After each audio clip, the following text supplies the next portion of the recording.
চালা আরে আগে চা খাবো না, আজ পয়লা বৈশাখ। আজকে কফি দাও আর দুটো বিস্কুট দাও। কফি খাবে? হুম, ভাই ব্যবস্থা আছে দিচ্ছি। দাও। আর পয়লা বৈশাখের দিন হ্যাঁ, ভালো মন্দ খাবার তো আজ মনে পয়লা প্রতিদিনই তো চা খায়, আজকে কফি খায়।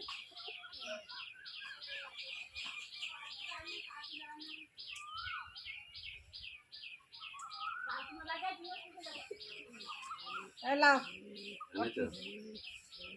ওরে বাবা, এ কি? তুমি তো কফি চাইলে। আরে বাঁধা কপি নিয়ে এসছে আর বিস্কুট নিয়ে এসছে, কি অবস্থা! তুমি কফি চাইলে। আমি কপি কপি চায়ের মতো সেই কপি। কফি বলেছো, তুমি কফি বল লাগলো, কফি দিয়ে এলাম।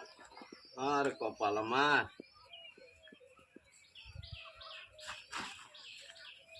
আমি বহুদিন ভিডিও ছাড়তে পারিনি, আমার শরীর খারাপ ছিল। আজ পয়লা বৈশাখের দিন আবার নতুন করে ভিডিও শুরু করেছি। সকলে লাইক করবেন, সাবস্ক্রাইব করবেন ও কমেন্টে জানাবেন ভালো হচ্ছে কিনা।